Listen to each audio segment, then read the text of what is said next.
There's a lot of talk about Labour's planning reforms, and I thought I'd just go through a couple of really key elements.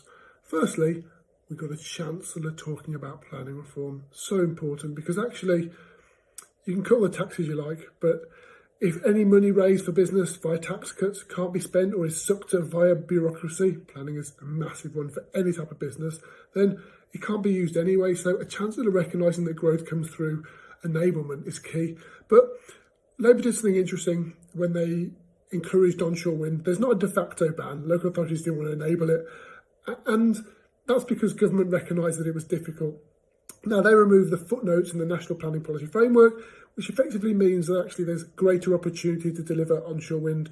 That's interesting because it didn't require a consultation. Quite often these changes require a consultation. So the fact that Labour recognised that strategy means they have to act is really important. Whether we'll get that for the housing targets, we're not quite sure because they have announced an NPPF review. Now, that's going to be very useful because all they really seem to be talking about is reversing some of the really damaging Conservative ideas on planning, which effectively made it so that local authorities don't have to deliver any homes. If you're a smaller builder, that means you might have had your pipeline cut entirely. So they will be looking at removing that. They're also giving councils powers to deliver more in the green belt, and councils get to decide that, or local planning authorities get to decide that. So that's actually also very helpful because it's just reversing the poor decision that was previously made.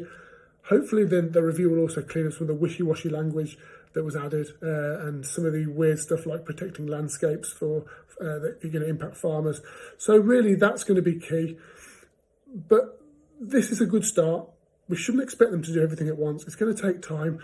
And, we know they want to do new towns, and we've got to make sure that new towns are done for the broader interests. And that means, again, enabling small and medium-sized businesses, house builders to build, because they train 7 in 10 construction apprentices, they're 90% of the training capacity, they typically directly employ or use the same supply chain over and over again, which means you get investment locally or regionally, and they compete on quality.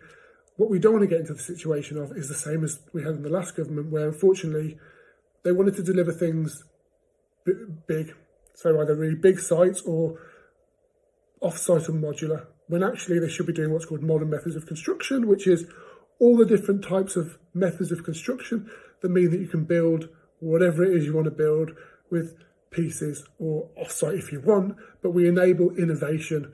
That could be, concrete cassettes, which could be reused, not just recycled, or it could be, roofing structures that get craned in. It doesn't just have to be a building that we bring in, because especially when you've got 16.5 million homes built before building regulations, you need to make sure you've got the skilled workforce that can actually maintain those buildings, unless government is going to knock them all down, but that's for a different conversation.